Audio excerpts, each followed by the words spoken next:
Hello students, welcome to the Lakshmi Education Society, LES in short. My name is Rohit and अभी कुछ दिन पहले एक लड़का पूछ रहा था, कह रहा ये लेस इज मोर में जो आपका स्लोगन लिखा हुआ है बैनर पे यूट्यूब चैनल के, उसमें लेस की स्पेलिंग गलत है, एक एस कम है। अबे घनचक्कर, वो क्रिएटिविटी है। LES मतलब लक्ष्मी एजुकेशन सोसाइटी, LES। तुम लोग भी यार ज्यादा ज्ञान बांटने लग जाते हो कई बार। एनीवेज, थोड़ी बहुत पढ़ाई करते हैं। और सब ठीक ठाक, सब बढ़िया चल रहा है तुम्हारी लाइफ में? कोई प्रॉब्लम तो नहीं है? क्या प्रॉब्लम होगी? कुछ प्रॉब्लम नहीं होनी चाहिए। हम बैठे हैं यहाँ पर सॉल्व करने के लिए। या तो कुछ जरूरी नहीं सिर्फ मैथ से सॉल्व करने के लिए। पहले तो सारे सब्जेक्ट पढ़ाएंगे अभी धीरे धीरे, उसके बाद और कोई प्रॉब्लम भी हो, पर्सनल प्रॉब्लम भी हो, शेयर करो, हेल्प करेंगे तुम्हारी अगर हमारे हाथ में होगा तो। ऐसी कोई दिक्कत वाली बात नहीं। ठीक है, तो आज हम थोड़ा सा पढ़ लेते हैं। क्या पढ़ते हैं पता है आज? बताता हूँ क्या पढ़ेंगे आज। आज हम पढ़ेंगे इरेशनल नंबर्स के बारे में। इरेशनल नंबर्स पता है आपको क्या होता है? हाँ, इरेशनल नंबर्स में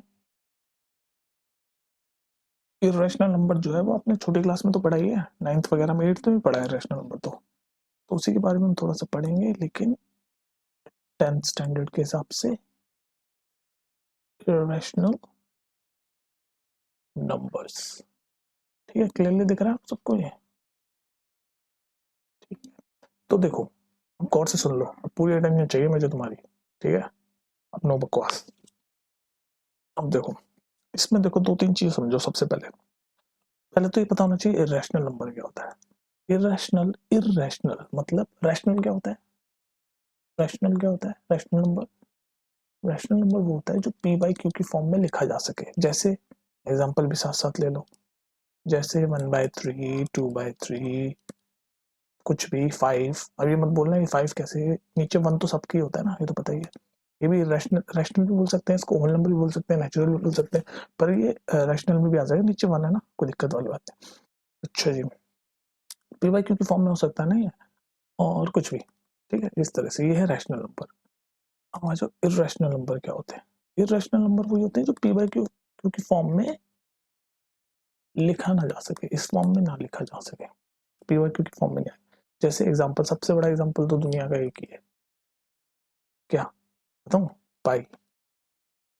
तुम कहोगे नहीं पाई तो लिखा जा सकता है 22/7। नहीं यार, ये जो वैल्यू है ना, ये वैल्यू हम लेते हैं, हमने अज्यूम की हुई है, अज्यूम्ड वैल्यू है ये, assumed for calculation purpose, for calculation purpose. पर इसकी एग्जैक्ट वैल्यू नहीं होती है पाई की 22/7। तो ये भी पी बाई क्यू की फॉर्म में, ये कैलकुलेशन पर्पस के लिए पाई ले रखा होता है। इसकी एग्जैक्ट वैल्यू बहुत ऐसी लंबी सी होती है, 314 ऐसे कुछ नंबर चलता रहता है बहुत बड़ा सा। ठीक है, तो आप समझ गए इरेशनल नंबर क्या होता है जो पी बाई क्यू की फॉर्म में ना लिखा जाए। जैसे मैंने एक एग्जांपल दिया आपको, ये एग्जांपल क्या दिया कि पाई है, और एग्जांपल देख लो थोड़े से। जैसे √2, ये √2 भी नहीं लिखा जा सकता पी बाई क्यू की फॉर्म में। स्क्वायर है ना, इसको जब स्क्वायर रूट है ना, उसको खोलते हैं तो इसका बहुत ऐसा लंबा सा नंबर आता है, नहीं खोल सकते इसको। या फिर कोई भी √15 या समथिंग लाइक दैट। तो बेसिकली आपको याद या समझने वाली चीज ये है कि इरेशनल नंबर वो होते हैं जो पी बाई क्यू की फॉर्म में ना लिखे जा सके, समझ गए? और रैशनल नंबर वो होते हैं जो लिखे जा सकते हैं। ये चीज समझ आ गई? अब आगे बढ़ते हैं। देखो, इस एक कॉन्सेप्ट से 1.3 आपकी पूरी सॉल्व होगी। और देखो, जो भी मैं कॉन्सेप्ट बताता हूँ वो मैं ये सोच के नहीं बताता कि 10th के बोर्ड हो रही है। मेरा मकसद होता है आपको लाइफ में एक्सेल करवाना। जो मैं पढ़ा रहा हूँ इस तरह से पढ़ा रहा हूँ कि कॉन्सेप्ट अगर आप समझ लो तो आपको आगे जाके एग्जाम सबको देने हैं, कॉम्पिटेटिव एग्जाम देने हैं। क्वांटिटेटिव एप्टीट्यूड से आप बच नहीं सकते, वो तो देना ही है।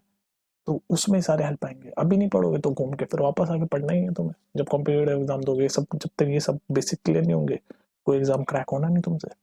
चाहे 10th तो पास हो ही जाओगे, आजकल 10th तो सभी पास हो जाते हैं। खैर, तो ये कोर्स सुन लो तो वापस आओ। तो मैंने बता दिया रैशनल क्या है, रैशनल क्या है, समझ गया? इरेशनल यानी पी पर क्यू की फॉर्म में ना लिखा जा सके। अब देखो, एक चीज आप समझ लो, अभी सिर्फ समझ लो, इसको समझ लो, ये थ्योरम है तुम्हारी। Theorem, theorem, theorem, theorem. देखो, इसको गौर से सुनो। थ्योरम ये कहती है, अगर मान लो ए कोई पॉजिटिव इंटीजर है, ये कोई पॉजिटिव इंटीजर है, कोई पॉजिटिव इंटीजर है। और p अलग अलग कलर से लिख देता हूँ ताकि आपको समझने में आसानी हो। p एक प्राइम नंबर है, p एक प्राइम नंबर है, ठीक है। अगर a कोई पॉजिटिव इंटीजर है, p एक प्राइम नंबर है, तो अब कंडीशन ये है कि अगर if a square is divided by p means, इसको देखो दूसरे शब्दों में सुनो, दूसरे शब्दों में देखो सुनो, अगर p, उसको मैं ठीक से लिख देता हूँ, इफ एक पॉजिटिव इंटीजर है, p एक प्राइम नंबर है, if p divides p divides a square, if p divides a square, then p will also divide a।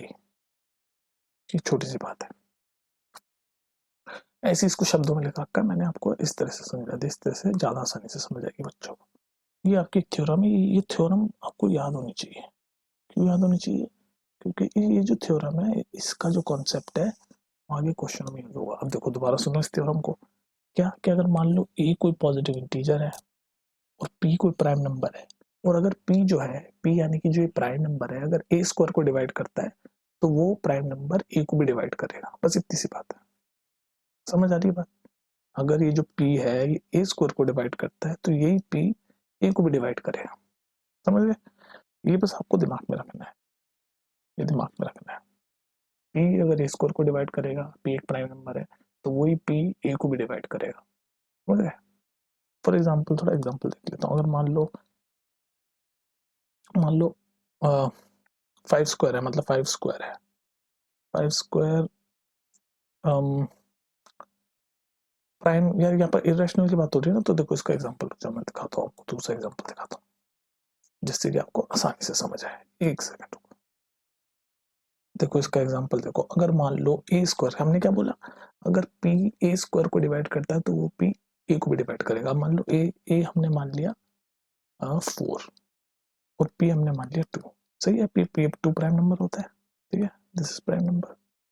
तो अब देखो अभी पहली कंडीशन क्या कहती है कि अगर p ए स्क्वायर को डिवाइड करता है, नहीं, ए स्क्वायर क्या है 16, और 2 डिवाइड कर देता है इसको, 8 से कट जाता है।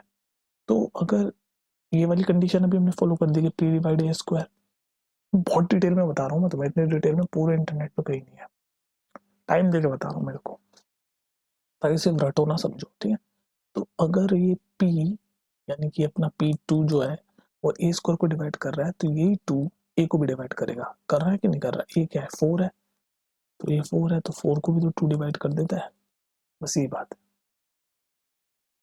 और उसको वर्ड्स में लिखी हुई कि कोई भी अगर पॉजिटिव इंटीजर का square is divided by prime p, तो उस a अकेले पॉजिटिव इंटीजर को भी p डिवाइड करेगा। बात समझ आ गई? ये थ्योरम याद रखनी है। अब हम चलते हैं अपनी मुद्दे की बात पे। मुद्दे की बात क्या है? मुद्दे की बात है ये वाले क्वेश्चन कि प्रूव, ये बड़े इंपॉर्टेंट क्वेश्चन है, मोस्ट इंपॉर्टेंट क्वेश्चन, ये पेपर में दिख ही जाने के चांस है आपके। Prove that root 2 is irrational।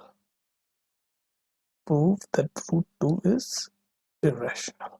ये हमें प्रूव करना है, तो हमें पता तो है ही, मैंने ऊपर बता दिया कि इरेशनल नंबर है, हमें पता तो है कि जो रूट 2 है इरेशनल है, पर हमें इसको प्रूव करना है। और ये क्वेश्चन में आएगा प्रूव करने के लिए, रूट 2 पूछ लेगा या रूट 3 पूछ लेगा, रूट 5 पूछ लेगा, कुछ भी पूछ सकता है। इसको प्रूव करो कि ये इरेशनल नंबर्स है। तो अभी हम रूट 2 वाला एग्जांपल देखते हैं कि prove that root 2 is irrational number. तो देखो इसको करने का तरीका देखो, समझो इसको, ठीक है।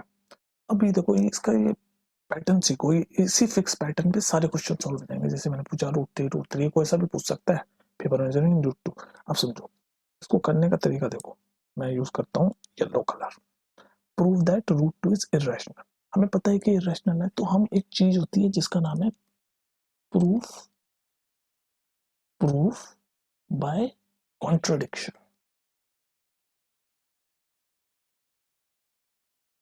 इसमें पता है क्या होता है? देखो मैं बताता हूँ, प्रूफ ऑफ कॉन्ट्राडिक्शन, नाम दिए वर्ड समझो, कॉन्ट्राडिक्शन मतलब कॉन्ट्राडिक्ट करेंगे जो स्टेटमेंट है उसको। तो स्टेटमेंट क्या है कि रूट टू इज इरेशनल, ये प्रूफ करना है। तो हम क्या कहेंगे, हम अज्यूम करेंगे कि रूट टू इज रैशनल। ये बात समझ में आ रही है? कॉन्ट्राडी इसको बोलते हैं प्रूफ, प्रूफ बाय कॉन्ट्राडिक्शन। हमने कॉन्ट्राडिक्ट कर दिया उस चीज को। ये पूछ रहा है कि रूट टू इज इरेशनल है, तो हम अपने इसको प्रूव करने के लिए हम यहाँ से शुरू कर रहे हैं उल्टी चीज से। पूछा इरेशनल प्रूव करो, तो हमने उसको अज्यूम कर लिया कि नहीं ये तो रैशनल है। ठीक है, कि भाई ये तो रैशनल है। वो जो रैशनल होता है वो क्या होता है, रैशनल जो होता है वो पी बाई क्यू की फॉर्म में लिखा जा सकता है। तो हमारा हम बोलेंगे कि भाई अज्यूम हमने किया कि रूट टू इज रैशनल है, इट मीन्स वर्ड्स वर्ड लिखने की जरूरत नहीं है आपको, लेकिन मैं बता रहा हूँ, एक्सप्लेन कर रहा हूँ ना भाई। इट मीन्स अब देखो ये रूट टू रैशनल हमने अज्यूम कर लिया, तो इसका मतलब root two can be written in P by Q form, P by Q की फॉर्म में लिखा जा सकता है। तो हम मान लेते हैं root two is equal to P by Q, P by Q की फॉर्म में लिखा जा सकता है, तो root two is equal to P by Q हो गया। यहाँ तक सिंपल चल रही बात, कोई दिक्कत नहीं, कोई परेशानी नहीं। ठीक है, आराम से समझाऊंगा बिल्कुल।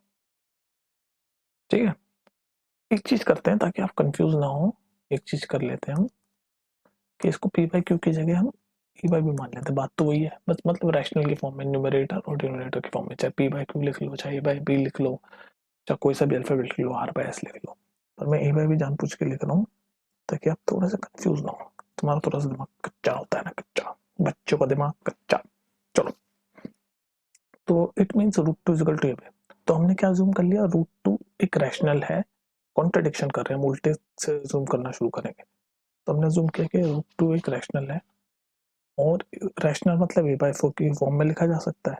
अब एक चीज और देख लो, ए और बी आर को प्राइम, को प्राइम। अब इस वर्ड को समझ लो, को प्राइम मतलब होता है जब दोनों में कुछ कॉमन ना हो, प्राइम नंबर, दो प्राइम नंबरों में कुछ भी कॉमन ना हो, उसे को प्राइम बोलते हैं। ठीक है, वन के अलावा, वन तो सब में कॉमन है, ये बार बार बात मैं बोलूंगा नहीं, वन हर चीज में कॉमन है, क्योंकि वन फर्क नहीं पड़ता ना, वन इंटू सेवन भी सेवन ही रहेगा, कुछ फर्क नहीं दे रहा है वन। ठीक है, तो अब हमने मान लिया कि रूट टू एक रैशनल है, तो ए बाई बी के फॉर्म में लिखा जा सकता है। तो हमने ये भी माना कि जो ए और बी है वो को प्राइम है, मतलब means they don't have any common factor. को प्राइम का मतलब उनके बीच कोई कॉमन फैक्टर नहीं। अभी तक सब इजी चल रहा है, कुछ नहीं किया मैंने। ठीक है, सुनते जाओ, बस इसको रैशनल मान लिया, जो प्रॉपर कॉन्ट्रोडक्शन है आगे चल रहे हैं। अब हम क्या करेंगे, बस इसको सॉल्व कर रहा हूँ मैं, इसी वही फर्स्ट इक्वेशन। क्या कर रहा हूँ मैं, बी को उधर ले जा रहा हूँ रूट टू की तरफ, तो B root two equal to A. ये किया बस, अभी तक कुछ भी नहीं किया, ये बी को इधर ले गया बस। अब मैं क्या कर रहा हूँ, squaring both side, squaring both side. White से लिख रहा हूँ मुझे पता है, पर समझ लो थोड़ा सा, मैं करता हूँ colour change. Squaring both side, तो इन दोनों साइड को जब हम स्क्वायर करेंगे तो ये क्या बनेगा, बी को स्क्वायर करेंगे बी स्क्वायर, रूट टू को जब स्क्वायर करते हैं तो टू हो जाता है, तो ये हो गया टू बी स्क्वायर, ए को स्क्वायर किया तो ए स्क्वायर। ठीक है, इसको स्क्वायर कर दिया दोनों साइड, तो ये आ गया। ठीक है, यहाँ तक क्लियर। अब देखो नेक्स्ट स्टेप को प्यार से बता रहा हूँ, two B square is equal to A square. अगर मैं इस टू को इधर ले जाऊं तो B square is equal to A square by two हो जाता है। ठीक है, यहाँ तक सही है। तो यानी कि जो टू है वो ए स्क्वायर को डिवाइड कर रहा है, टू एक प्राइम नंबर है, to divides A square. It means, अब देखो एक तो पॉइंट आने वाला है, नीचे चल रहा हूँ, two divides A square, it means two will also divides A. अब मुझे बताओ ये पॉइंट समझ आया तुम्हें? ये पॉइंट इसलिए कहता हूँ एक एक चीज गौर से सुना करो, ये पॉइंट यही है, ये जो मैं पहले थ्योरम समझा रहा था आपको, कि if p divide a square then p will also divide a। अगर कोई prime number p a square को डिवाइड कर रहा है, तो वही प्राइम नंबर a को भी डिवाइड करेगा, और a क्या है इसमें, इंटीजर है। तो बस यही थ्योरम लगाई है मैंने यहाँ पर, इसलिए मैंने थ्योरम पहले समझाई थी ये क्वेश्चन समझाने से पहले। अगर p divide a square then p will also divide a। अब आ जाओ नीचे अपने क्वेश्चन पे। तो मैंने बस ये करा, मैंने कहा कि यार ये देखो ये जो 2 है, ये 2 है, ये a स्क्वायर को डिवाइड कर रहा है ना, ये 2 a स्क्वायर को डिवाइड कर रहा है, तो इसका मतलब ये 2 a को भी डिवाइड करेगा। इसका मतलब ये 2 a को भी डिवाइड करेगा, तो a को भी 2 डिवाइड करेगा। और इस चीज को हम कोई इंटीजर मान लेते हैं c, ठीक है, c मान लिया, कुछ भी कोई some, c is equal to some integer. यहाँ तक समझ आ गई बात। ये जो मैंने लगाया है ये वही ऊपर थ्योरम जो थी ना हमारी, ऊपर जो थ्योरम थी कि p डिवाइड ये वाली थ्योरम, इसी का पॉइंट है कि p divide a square then p will also divide a। समझ आ गया? बस ये क्वेश्चन खत्म होने वाला, आपको समझोगे तो सही है, ठीक है। तो हमने प्रूव किया, स्क्वायर किया दोनों साइड, स्क्वायर किया तो ऐसा हो गया कि हमें पता चला कि 2a स्क्वायर को डिवाइड कर रहा है, तो इसका मतलब 2a को भी डिवाइड करेगा, ये 2a को डिवाइड कर रहा है ना। तो इस चीज को हमने c मान लिया, कोई सम इंटीजर मान लिया। अब दोबारा से हमने क्या किया, ये 2 को उधर ले गए, तो ये a is equal to 2c हो गया, इस 2 को उधर ले गया, बस में a is equal to 2c हो गया, ठीक है। यहाँ तक बात सही है, a is equal to 2c हो गया। अब देखो नेक्स्ट देखो, ठीक है, यहाँ तक क्लियर है बात। अब देखो एक चीज हम करते हैं, a is equal to 2c आ गई, ये वैल्यू आ गई, ये मैं जो डब्बे में बना रहा हूँ a की वैल्यू आ गई। अब इस a की वैल्यू को अगर मैं इसमें डालूं, इसको हम सेकंड इक्वेशन मान लें, इसमें अगर डालूं, यहाँ डालूं a की वैल्यू, तो क्या बनेगा, नीचे ला रहा हूँ मैं, क्या बनेगा, 2b square is equal to a की वैल्यू इधर पुट की, क्या बन गया 4c स्क्वायर। यहाँ तक क्लियर है, कोई दिक्कत नहीं है यहाँ तक, ठीक है। अब इसको थोड़ा सा सॉल्व करो, ये बी स्क्वायर है, ये 2 को मैं उधर ले गया, और सी स्क्वायर बाई 2, 2 से 2 ये कट गया, तो क्या बना, B square is equal to 2c square बन गया ये, ठीक है। ये जो मैं वाइट डब्बे में बना, ये बन गया B square is equal to 2c square. अब देखो B square is equal to 2c square, तो यानी कि ये जो 2 है ये बी को डिवाइड कर रहा है। अगर मैं इसको इधर भेजूँ नेक्स्ट स्टेप पे, बी स्क्वायर बाई 2 हो जाएगा ना, अगर मैं 2 को इधर भेज दूँ, तो यानी ये जो 2 है, ये जो हमारा 2 है, ये बी स्क्वायर को डिवाइड कर रहा है। फिर वापस वही थ्योरम देखो कि अगर कोई प्राइम नंबर ए स्क्वायर को डिवाइड करता है तो वही प्राइम नंबर ए को भी डिवाइड करेगा, मतलब ए बी सी को नंबर।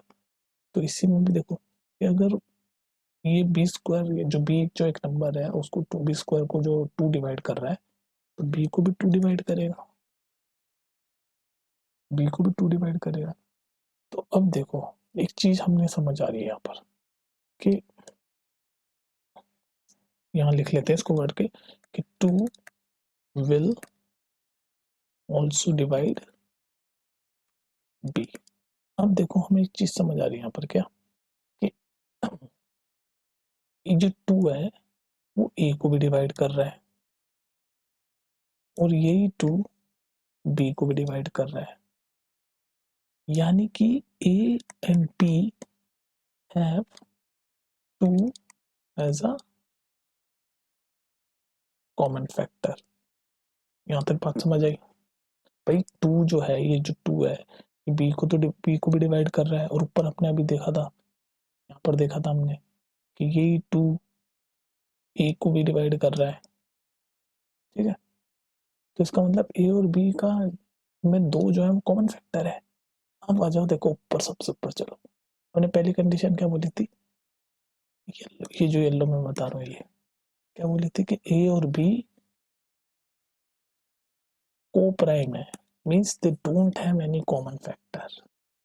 भाई हम तो, अगर ये रैशनल होता तो इसका मतलब हमने ए और बी को कोई इनका कॉमन फैक्टर नहीं माना था, पर हम जब सॉल्व करते हुए आगे चले तो हमें पता चला ए और बी का तो कॉमन फैक्टर 2 है, और ऊपर हमने कहा था कि ए और बी का कोई कॉमन फैक्टर नहीं है। तो इसका मतलब ये जो हम लेके चले थे, हेंस द अजम्पशन, जो हमने सबसे पहले अजम्पशन मंगाई थी, hence the assumption made by us that root 2 is rational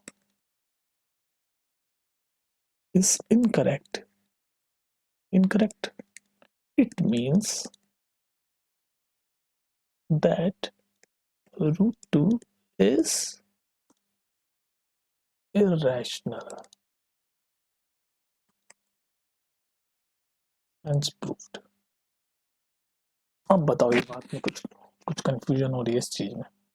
थोड़ा सा फर्स्ट टाइम में कंफ्यूजन लग सकता है, पर मैं आपको रिकमेंड करूंगा इससे खुल के, क्योंकि लोग रटवा रहे हैं। मैं रटवा आपको भी दूं, मैं 3 स्टेप में लिख दूं, पहले ऐसे लिख दो, फिर ऐसे लिख दो, फिर ऐसे लिख दो। वो तो अब मैं अगला क्वेश्चन करूंगा ना, वो देखो मैं 3 स्टेप में खुल के जल्दी जल्दी करूंगा। ये मैंने जानबूझ के आपको पूरा अच्छे से बताया है, एक्सप्लेन करके, एक एक स्टेप खोल। ठीक है, तो हमने क्या किया, रूट 2 को हमने अज्यूम कर लिया कि रैशनल है। उसके बाद हमने माना ए और बी को प्राइम है, ऐसे करके। ठीक है, इसको वीडियो को दोबारा देखना, और फिर हमने यहाँ पर देखा कि यार ये जो 2 है, ये ए का भी फैक्टर आ रहा है, बी का भी फैक्टर आ रहा है, ये दोनों का आ रहा है, तो इसका मतलब ए और बी का एक कॉमन फैक्टर है 2। लेकिन हमने स्टार्टिंग में ही बोला था कि ए और बी का कोई, they don't have any common factor. इसका मतलब हम जो ये अजम्पशन लेके चले थे, कौन सा अजम्पशन लिया था हमने? ये अजम्पशन लिया था कि रूट 2 एक रैशनल नंबर है, ये गलत है। इसका मतलब रूट 2 रैशनल नहीं है, रूट 2 इररेशनल है। हेंस हमने प्रूव कर दिया, जो कि हमारा क्वेश्चन भी था, कि रूट 2 इज इररेशनल। ये अगर आपको समझना है, इसको कोर्स से 2-3 बार देख लो, पूरा समझ आएगा। अब देखो और जगह कैसे इंटरनेट पे रटवा रहे हैं बच्चों को। अब मैं देखो ये सेम क्वेश्चन दूसरा करता हूँ कि प्रूव रूट 5 इज इररेशनल। ये एक्सरसाइज का क्वेश्चन है आपका, ये एक्सरसाइज 1.3 का क्वेश्चन नंबर फर्स्ट है आपका, 1.3 का question number first. Same question है वही, उसमें रूट 2 पर प्रूव करवा रहा है ना, इसमें रूट 2 प्रूव करवा रहा है, ये उसमें रूट 5। देखो अब ये नहीं कर दोगे आप, सेम ही तो प्रोसेस है। देखो मैं करके दिखाता हूँ आपको, वाइट से करता हूँ कि हाँ ये है कि रूट 5 इज रैशनल। तो मैं इसको कहूँगा, मैं जूम कर लूँगा, अज्यूम कि रूट 5 इज रैशनल। मैं आपको जल्दी से करके दिखा रहा हूँ, वो तो मैंने एक्सप्लेन किया। मैंने अज्यूम कर लिया कि रूट 5 रैशनल है, तो अगर रूट 5 रैशनल है तो रूट 5 ए बाई बी की फॉर्म में लिखा जा सकता है। ठीक है, उसके बाद ए और बी मैं ये मानूंगा और को प्राइम। को प्राइम मतलब मैं ऊपर एक्सप्लेन कर चुका हूँ, मतलब जिनका कोई कॉमन फैक्टर नहीं होता। ठीक है, उसके बाद मैं आगे चलूंगा, उसके बाद मैं इस बी को उधर ले जाऊंगा, बी रूट 5 ए हो जाएगा, फिर मैं इसको स्क्वायर कर दूंगा, स्क्वायरिंग बोथ साइड कर दूंगा। ठीक है, अब मैं यहाँ ले जा रहा हूँ, यहाँ से करना शुरू कर रहा हूँ। इसके बाद के स्टेप, स्क्वायरिंग बोथ साइड करूंगा तो क्या बचेगा, क्या बनेगा, 5b square equal to A square. को स्क्वायर किया बस मैंने। ठीक है, अब मैंने क्या किया, इस 5 को उधर ले गया मैं, तो B square equal to A square by 5। अब मैंने देखा ये जो 5 है ये ए स्क्वायर को डिवाइड करता है, तो ऊपर जो थ्योरम समझाई थी उस हिसाब से जो 5 है वो ए को भी डिवाइड करेगा, तो ए को भी डिवाइड करेगा 5। यहाँ मैं लिख दूंगा अकॉर्डिंग टू थ्योरम। ये मैंने देखा ना, ये 5 जो है वो स्क्वायर को डिवाइड कर रहा है, तो थ्योरम से 5 ए को भी डिवाइड करेगा, जिसको मैं सी मान लूंगा कोई इंटीजर। फिर इसको सॉल्व कर दूंगा मैं, तो ए की वैल्यू आ जाएगी 5c। अब इस ए की वैल्यू को मैं इसमें डाल दूंगा, इक्वेशन नंबर सेकंड में। जैसे ही मैं डालूंगा तो क्या बनेगा, 5b स्क्वायर इक्वल टू, यहाँ डाल रहा हूँ मैं 25c स्क्वायर। फिर बी स्क्वायर को मैं इधर बी स्क्वायर लिखूंगा, इधर 5 को इधर ले जाऊंगा, तो 25/5 सी स्क्वायर, ये कट के 5 हो गया। ठीक है, तो अब हो जाएगा B square equal to 5c square. तो अब मैंने देखा कि यार ये जो 5 है बी को भी डिवाइड कर रहा है, इधर चला जाएगा, तो B square by 5 equal to C square. अब वापस से अकॉर्डिंग टू थ्योरम, अगर 5 बी स्क्वायर को डिवाइड कर रहा है, 5 विल ऑल्सो, तो 5 will also divide B. According to theorem B को भी 5 डिवाइड करेगा। तो मैंने अभी क्या देखा, मैंने देख लिया यार कि ये जो ए है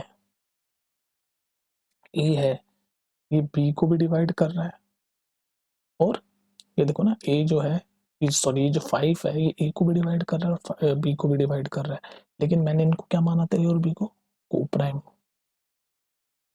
प्राइम माना था, तो इट मीन्स और assumption is wrong, that √5 is, हमारी assumption गलत हो गई कि √5 रैशनल है, तो जब √5 रैशनल है ये गलत हो गया, तो hence proved that √5 is irrational। ठीक है, ये बहुत बहुत ज्यादा इंपॉर्टेंट क्वेश्चन है और बहुत ही अच्छे से एक्सप्लेन किया गया है। अब इस वीडियो को एक नहीं 2-3 बार देखो, और नहीं समझ आए तो हम यहाँ बैठे दोबारा पूछना, दोबारा बताएंगे, ठीक है। तो इसको प्रैक्टिस करो। हाँ, ये एक्सरसाइज का क्वेश्चन बता दिया, अब एक क्वेश्चन आपको होमवर्क भी दे देता हूँ। अब आपको प्रूव करना है होमवर्क, होमवर्क देता हूँ आपको होमवर्क, आप प्रूव करो, प्रूफ सेम क्वेश्चन, कोई घबराने वाली बात नहीं है। हमने क्या किया, √2 √5 कर लिया ना, प्रूफ √3 इज इरेशनल, ये आपको प्रूव करना है। और अगर प्रूव कर दोगे तो नीचे कमेंट में लिखना डन सर, ठीक है। I'll see you later in the next video. Bye.